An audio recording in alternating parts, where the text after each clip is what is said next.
سنة من قد أرسلنا قبلك من رسلنا ولا تجد لسنتنا تحويلا. أعوذ بالله من الشيطان الرجيم. بسم الله الرحمن الرحيم.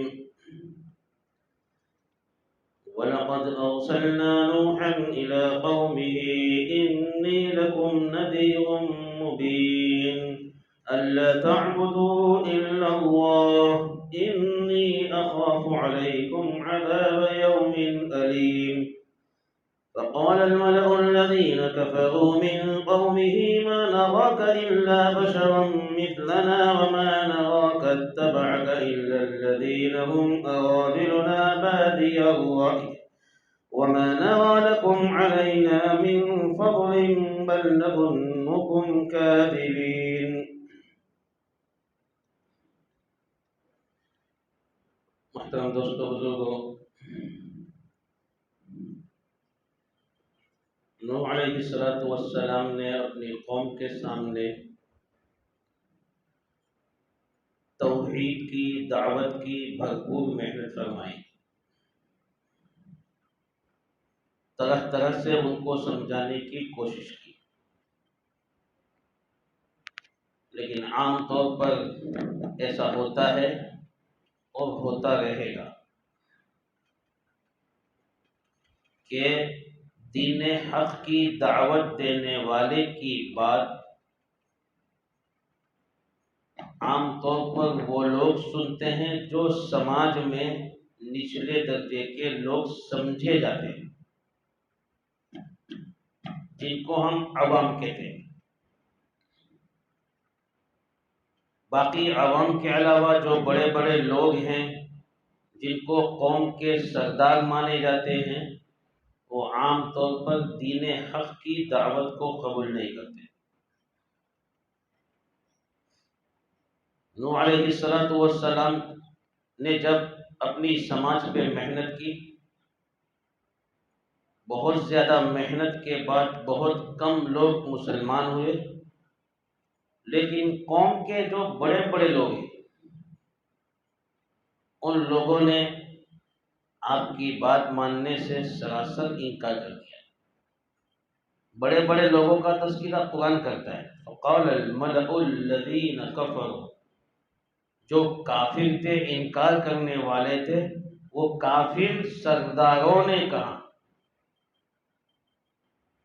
تو یہ عام طور پر ہوتا ہے کہ انسان عوام میں سے دین کی ضرورت کو سمجھنے والے بہت لوگ ہوتے ہیں، لیکن سردار لوگ اپنی کرسی کو بچانا چاہتے ہیں، اس لیے وہ اپنی سرداری کو چھوڑنے کے لیے تیار نہیں ہوتے۔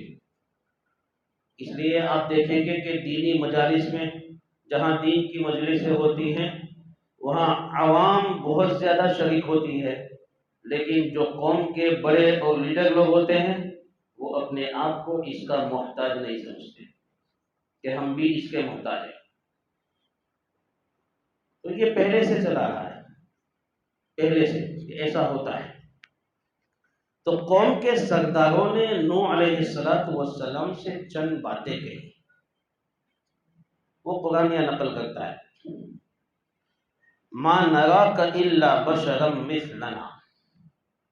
سب سے پہلی بات، ہم دیکھ رہے ہیں کہ آپ تو ہم جیسے انسان ہیں، ہم چلتے ہیں، آپ بھی چلتے پھرتے ہیں، ہم کھاتے ہیں پیتے ہیں، آپ بھی کھاتے پیتے ہیں، ہم عورتوں سے نکاح کرتے ہیں، آپ بھی نکاح کرتے ہیں، جو ضرورتیں ہماری ہیں وہ آپ کی ضرورت ہے۔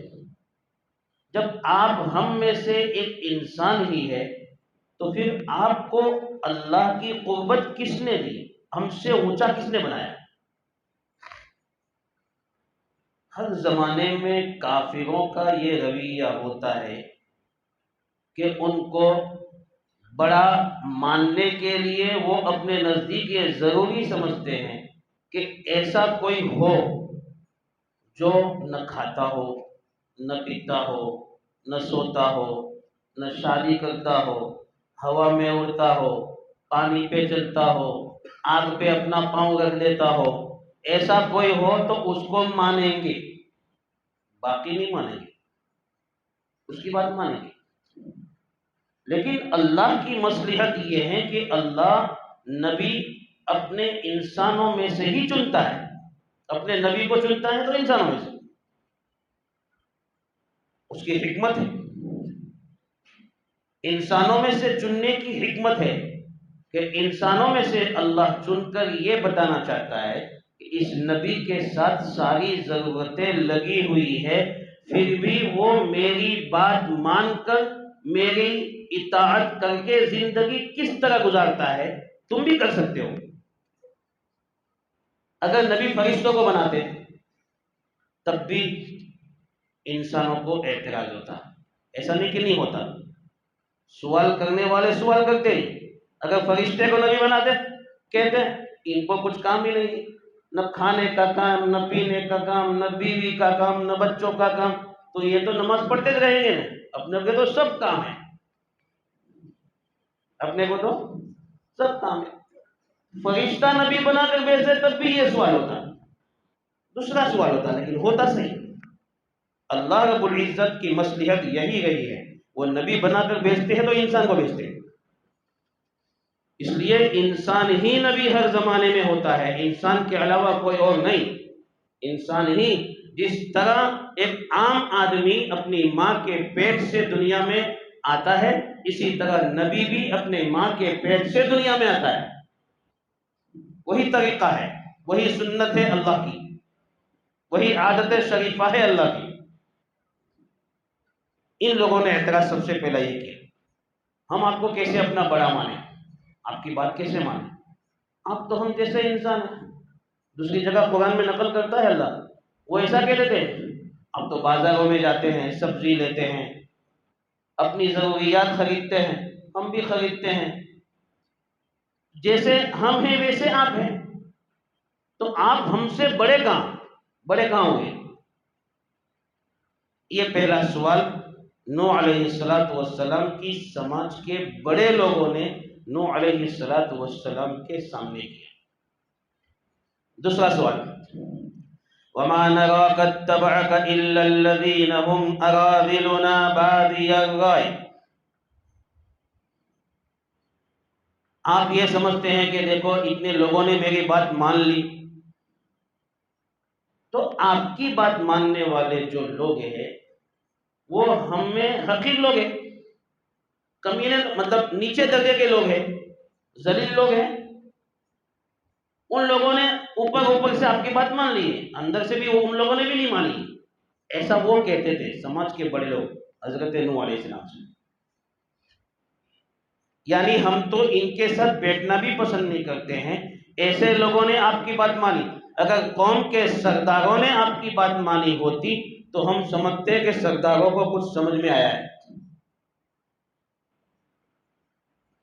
یعنی اس کا مطلب یہ ہوا کہ دنیا میں جو فرق کیا جاتا ہے نسب کے حساب سے، نسل کے حساب سے، خاندان کے حساب سے، جو لوگوں میں تفریق کی جاتی، فرق کیا جاتا ہے، یہ اصل بنیاد ہے ذلت اور عزت کا۔ غیر مسلم سماج میں دیکھو تو مین آدمی برہمن ہے، باقی ان کے نیچے سب ان کے خادم ہیں، یہ دماغ تھا ان بڑے لوگوں کا، ہم مین ہیں، نیچے سب حقیر ہیں۔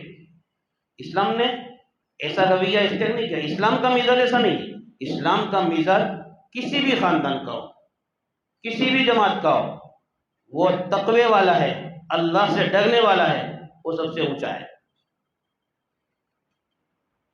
اللہ کے رسول صلی اللہ علیہ وسلم کے خاندان کا ہو، وہ سید ہو، لیکن اس کی زندگی میں دین نہیں ہے، وہ عام اس مسلمان سے نیچے درجے کا ہے جس کی زندگی میں دین ہے۔ وَمَن بَطَّأَ بِهِ عَمَلُ لَمْ يُسْرِعْ بِهِ نَسَبُ، اللہ کے رسول صلی اللہ علیہ وسلم حدیث مبارک میں سمجھا کے گئے جس کو اس کا عمل پیچھے کر دے گا اس کا خاندان اس کو آگے نہیں بڑھا سکتا ہے، اس کا اچھے خاندان سے ہونا اس کو آگے نہیں بڑھائے گا جس کو اس کے عمل نے پیچھے کر دیا۔ عمل کی بنیاد پر مقام ملتا ہے، خاندان کی بنیاد پر نہیں۔ مال و دولت کی بنیاد پر نہیں. اس لیے ان لوگوں نے یہ کہا ما نراک اتبعک الا الذین هم اراذلنا بادی الرأی. انسانوں کی نگاہ میں عزت اور ذلت کا معیار یہی مال و ثروت ہے، عہدے ہے،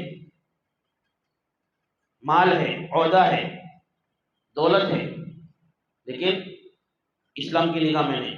اور تعجب کی بات ہے کہ آج کے مسلمان بھی عزت اور ذلت کا معیار اسی کو سمجھتے ہیں. جس کے پاس مال ہو، ثروت ہو، عہدہ ہو، وہ بڑا ہے، اور جس کے پاس نہیں ہے لیکن دین ہے، علم ہے، وہ چھوٹا ہے. ہم نے بھی اسی کو بنیاد بنایا ہے. نبی کریم صلی اللہ علیہ وسلم کے زمانے میں ایسا نہیں تھا. اگر ایسا ہوتا تو عثمان غنی کو سب سے پہلا خلیفہ بنایا جاتا، حضرت علی کو سب سے پہلا خلیفہ بنایا جاتا. وہ خاندان کے آدمی تھے، وہ اللہ کے رسول صلی اللہ علیہ وسلم کے داماد تھے. عبد الرحمن بن عوف کو خلیفہ بنایا جاتا. وہ کون تھے؟ سماج کے مالدار آدمی تھے. نہ، ابو بکر صدیق کو بنایا گیا. وہ تصدیق میں سب سے آگے تھے، ان کو صدیق کہا گیا. وہ سب سے آگے، دین میں سب سے آگے، ان کو بنایا گیا. اللہ کے رسول نے اپنی زندگی میں امامت ان کو سونپی. ابو بکر صدیق ان کے داماد بھی موجود ہیں، عثمان جیسے داماد جن کے پاس دو بیٹیاں ہیں، علی جیسے داماد جن کو ان کی لاڈلی بیٹی حضرت فاطمہ دی گئی ہے. یہ حضور اکرم صلی اللہ علیہ وسلم کا عمل ہے. اس سے ہم سمجھ سکتے ہیں اسلام میں عزت اور ذلت کا معیار مال و ثروت، دولت اور عہدہ نہیں ہے، بلکہ دین ہے، دین. اس لیے ہمارا دماغ ایسا نہیں ہونا چاہیے جیسے ان کافروں کا تھا. وہ کہتے ہیں ما نراک اتبعک الا الذین هم اراذلنا بادی الرأی. دو باتیں. تیسری بات فرمانے لگے وما نرى لكم علينا من فضل بل نظنكم كاذبین. ہم پر تم بڑے ہوئے ہو یہ ہمیں سمجھ میں ہی نہیں آتا ہے. کسی حیثیت سے ہمیں سمجھ میں نہیں آتا ہے، کسی کونے سے ہمیں سمجھ میں نہیں آتا ہے کہ تم لوگ ہم سے آگے ہو.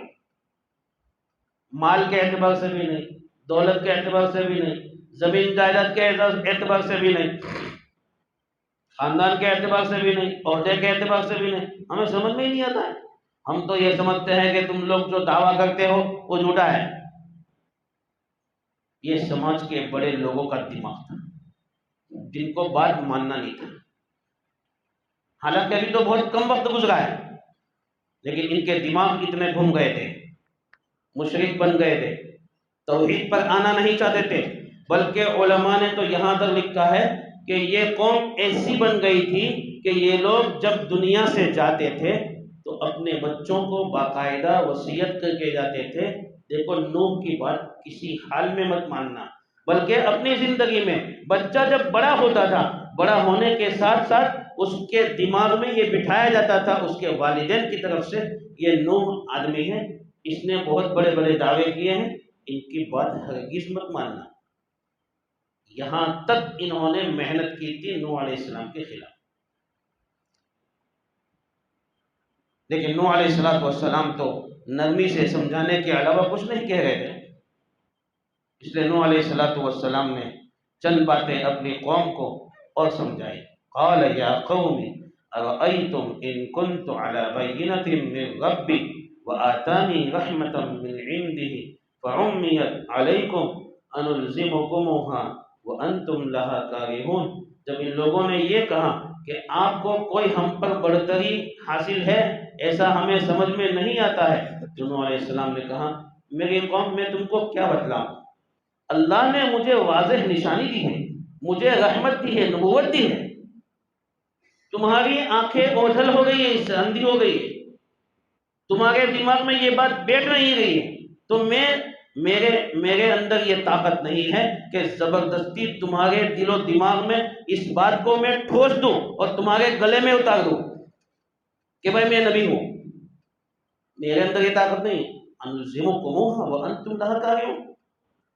دوسری جانب دیکھو یہ جو محنت کر رہا ہوں، اس محنت پر میری کوئی غرض بھی نہیں ہے، آج تک میں نے تم سے کوئی اپنا معاوضہ بھی نہیں مانگا ہے کہ میں تمہارے پیچھے اتنے سالوں سے محنت کر رہا ہوں، چلاؤ میری فیس لاؤ، لا اسلکم علیہ اجر علیہ مالا، کوئی مال نہیں مانگا، کوئی اجر نہیں مانگا، کوئی معاوضہ نہیں مانگا، پھر تم کیسے کہتے ہو، میرے دعوے کو کیسے جھٹلاتے ہو؟ ان اجریہ الا علی اللہ، میں اجر مانگتا ہوں وہ اللہ سے مانگتا ہوں، آخرت میں اللہ سے لوں گا میری محنت کا بدلہ، تم سے نہیں چاہتا ہوں۔ اور تم یہ جو کہہ رہے ہو کہ میرے ساتھ لگے ہوئے حقیر اور ذلیل لوگ ہیں، میری بات ماننے والے حقیر اور ذلیل لوگ ہیں، اور وہ اوپر سے ایمان لائے ہیں، سنو، وما انا بطارد الذین آمنوا انہم ملاقو ربہم ولکنی اراکم قوما تجہلون، سنو، جن کو تم حقیر کہہ رہے ہو وہ اللہ کی نگاہ میں کیسے ہیں مجھے معلوم نہیں، ان کا کیا درجہ ہے، ان کو میں اپنے پاس سے ہٹانے والا نہیں ہوں۔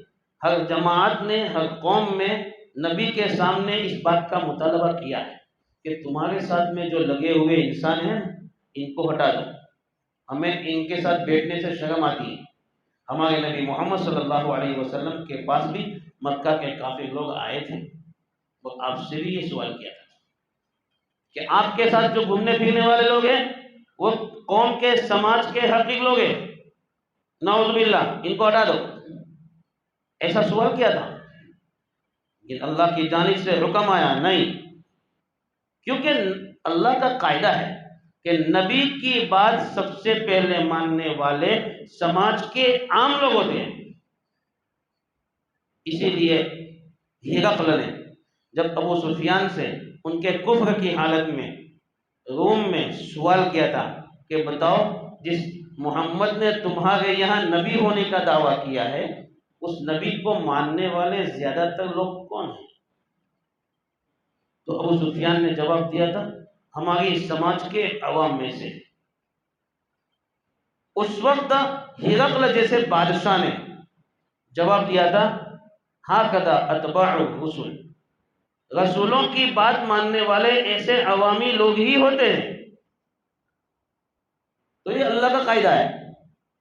اس لیے نوح علیہ السلام نے کہا ان کو میں اپنے پاس سے بھگانے والا نہیں ہوں، اگر میں ان کو بھگا دوں گا تو یا قوم من ینصرنی من اللہ ان ترکتہم افلا تذکرون، اگر ان لوگوں کو میرے پاس سے میں نے ہٹا دیا تو اللہ کے عذاب سے مجھے کون بچائے گا، انہیں کتنا گھناؤنا کام ہے ان کو ہٹانا، ان کو نہیں بھگا سکتا ہوں، اللہ کے عذاب سے کون بچائے گا۔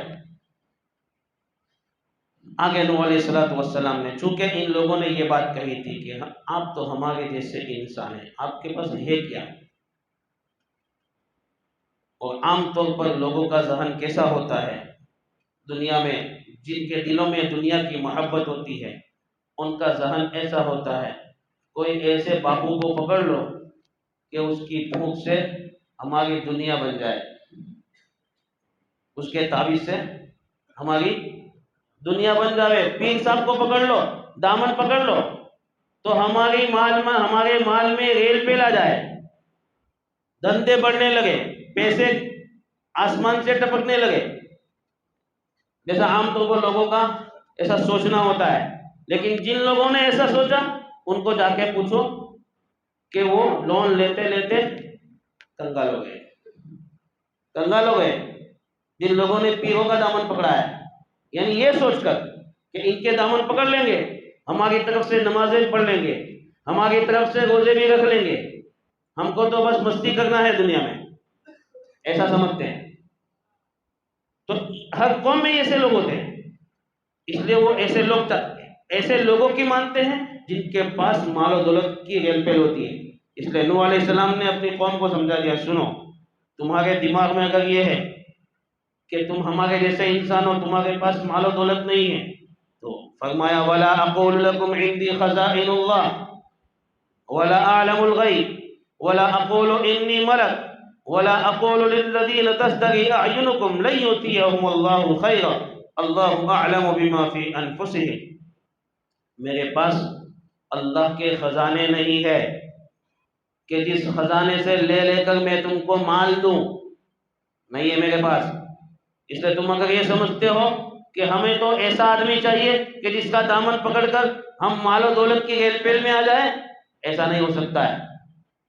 اسی طرح لا اعلم الغیب، میں تو انسان ہوں، غیب نہیں جانتا ہوں، جو باتیں مجھ سے اوجھل ہے وہ نہیں جانتا ہوں۔ کسی بھی نبی کو اللہ نے غیب کا علم نہیں دیا ہے، جتنا اللہ نے بتلایا اتنا انہوں نے امت کے سامنے پیش کیا، لیکن جیسا اللہ کو ہر بات معلوم ہے ایسی ہر بات کسی نبی کو اللہ نے نہیں سکھلائی۔ اس لیے کسی نبی کے بارے میں یہ عقیدہ رکھنا کہ وہ غیب کی بات جانتے ہیں وہ غلط ہے۔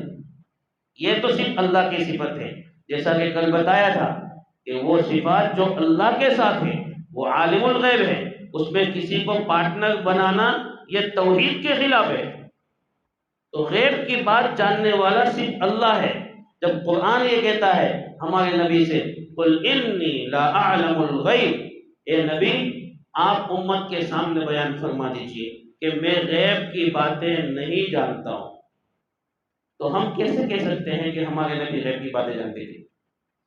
اس لیے نوح علیہ السلام نے اپنی قوم کو سمجھایا اللہ کے خزانے بھی میرے پاس نہیں ہیں، میں غیب کی باتوں کو جانتا بھی نہیں ہوں، میں کوئی فرشتہ نہیں ہوں، میں تو انسان ہوں، اس لیے میرے آس پاس جو لوگ ہیں جن کو تم لوگ حقیق سمجھتے ہو ان کو میں منافق نہیں کہہ سکتا ہوں کہ یہ اوپر سے ایمان والے ہیں، ان کے دلوں میں کیا ہے وہ تو اللہ ہی جانتا ہے، میں ان کے بارے میں کوئی فیصلہ نہیں کر سکتا ہوں۔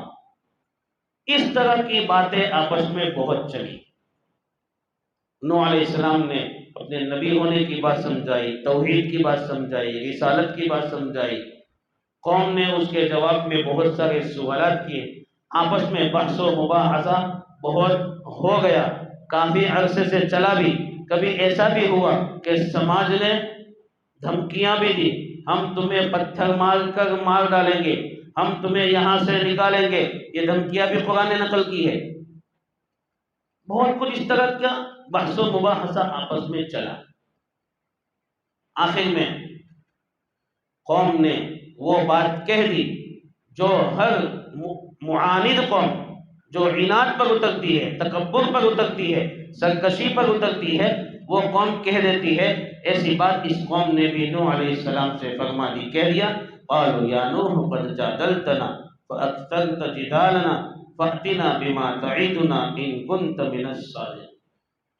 اے نوح آپ نے ہم سے بہت جھگڑا کر لیا، بحث و مباحثہ آپس میں ہمارا بہت ہو چکا، بس اب تک بحث و مباحثہ کے درمیان میں تم نے ہم سے جو کہا تھا کہ اگر اللہ کی بات نہیں مانو گے تو اللہ کا عذاب آئے گا، تمہاری طاقت ہے تو وہ عذاب لے آؤ۔ یہ عناد اور سرکشی کی آخری حد ہے کہ انسان اللہ کی عذاب کو بلا لے۔ اس قوم نے بھی یہ کیا، اللہ کے عذاب کو بلایا۔ تو نوح علیہ السلام نے اس کے جواب میں بہت اچھی بات کہی، انما یاتیکم بہ اللہ ان شاء وما انتم بمعجزین، اللہ چاہے گا تو وہ لے آئے گا، میرے بس میں نہیں ہے، میرے بس میں نہیں ہے۔ ہم لوگ تو اس کرسی پہ بیٹھ کے بھی یہ کہتے ہیں میری بات نہیں مانے گا ایسا کر دوں گا، ویسا کر دوں گا، تیسا کر دوں گا، ایسی دھمکیاں دیتے ہیں اپنے عہدے کی وجہ سے، اس کے پاور میں آ کر ایسی دھمکیاں انسانوں کو دیتے ہیں، گھر سے باہر ہو جائے گا۔ نوح علیہ السلام جیسے نبی ہے، انہوں نے نہیں کہا تم نے جب عذاب کا کہا ہے نا تو تم پہ لا کے رہوں گا، ایسا نہیں کہا، انما یاتیکم بہ اللہ، اگر اللہ چاہے گا تو اللہ لائے گا، اور تم اس عذاب کو روک نہیں سکو گے، تمہاری بس میں نہیں ہے، تمہاری طاقت میں نہیں ہے کہ اللہ کے عذاب کو تم روک سکو، وما انتم بمعجزین۔ اس کے بعد جب آخری حد ہو گئی تو نوح علیہ السلام نے فرمایا وَلَا يَنفَعُكُمْ نُصْحِي إِنْ أَرَدْتُ أَنْ أَنْصَحَ لَكُمْ إِنْ كَانَ اللَّهُ يُرِيدُ أَنْ يُغْوِيَكُمْ هُوَ رَبُّكُمْ وَإِلَيْهِ تُرْجَعُونَ۔ اتنا میں نے تم کو سمجھایا، لیکن سمجھانے کے بعد بھی جب تمہارے اندر ہی اس کی طلب نہیں ہے تو میرا سمجھانے کا اب کوئی فائدہ نہیں۔ اللہ جب نہیں چاہتا ہے کہ تمہیں ہدایت ملے تو اب میرے ارادے سے تمہیں ہدایت نہیں مل سکتی ہے۔ وہ تمہارا رب ہے، کیونکہ طلب بھی ہونی چاہیے۔ جب طلب ہی نہیں ہے، سرکشی ہی سرکشی ہے، تو پھر اللہ کی جانب سے بھی ہدایت کی توفیق نہیں ملتی ہے۔ اس لیے اب اللہ رب العزت نے نوح علیہ السلام کو آخری فیصلہ اپنا سنا دیا، وَأُوحِيَ إِلَىٰ نُوحٍ أَنَّهُ لَن يُؤْمِنَ مِن قَوْمِكَ إِلَّا مَن قَدْ آمَنَ فَلَا تَبْتَئِسْ بِمَا كَانُوا يَفْعَلُونَ۔ اللہ نے نوح علیہ السلام کو کہہ دیا، دیکھو آخری حد ہو چکی ہے، ان لوگوں نے عذاب کا مطالبہ کر لیا ہے۔ جتنے لوگ آج تک آپ کی بات مان کر آپ پر ایمان لائے ہیں، اتنے ہی لوگ ایمان لے آ چکے، اب اس کے بعد اس میں کوئی بھی اضافہ ہونے والا نہیں۔ اللہ نے اپنا علم نوح علیہ السلام کو سنا دیا، اس لیے غم کرنے کی ضرورت نہیں۔ غم کیوں ہو؟ بات ختم، اب ہدایت آنے والی ہی نہیں ان کے لیے۔ اب ان لوگوں کے لیے کفرتے ہیں جو باقی بچے ہیں۔ علماء نے لکھا ہے کہ 950 سال کی محنت میں نوح علیہ السلام پر ایمان لانے والوں کی تعداد تقریباً 80 کے قریب۔ 950 سال کی محنت، کتنی بڑی محنت ہے۔ اس نبی کو کتنا غصہ آیا ہوگا، انہوں نے کتنا غم سہا ہوگا کہ 950 سال میں محنت کرنے کے بعد 80 آدمی ایمان لائے، عورتیں اور مرد سب اس میں شامل۔ ان کے گھر کے کچھ افراد ایسے ہیں جو ایمان نہیں لائے، آگے آئے گا۔ اللہ نے سنا دیا، بس بات ختم ہو گئی، یہاں اپنا دفتر بند ہو جاتا ہے۔ یہ آخری حد ہے، ان لوگوں نے عذاب کا مطالبہ کر لیا اور ہماری جانب سے فیصلہ ہو چکا، جو ایمان لائے ہیں وہ لے آئے، اب اس کے بعد کسی کو بھی ایمان کی توفیق نہیں ہوگی۔ اس لیے اب آگے کا فیصلہ اللہ کا ہو گیا کہ اب جن لوگوں نے ایمان قبول نہیں کیا ہے ان کے لیے عذاب طے ہیں، اور اس عذاب سے جن لوگوں نے ایمان قبول کیا ہے ان ایمان قبول کرنے والوں کو بچانا ہے۔ تو اس کا طریقہ اللہ نے حضرت نوح علیہ السلام کو بتایا کہ اس طریقے سے آگے کام کرو جس سے یہ ایمان والے بچ جائیں گے، جب اللہ کا عذاب آئے گا تو کافر لوگ ہلاک ہو جائیں گے۔ انشاءاللہ وہ آئندہ کل بیان کیا جائے گا۔ اللہ ہمیں عمل کی توفیق عطا فرمائے۔ سبحان اللہ۔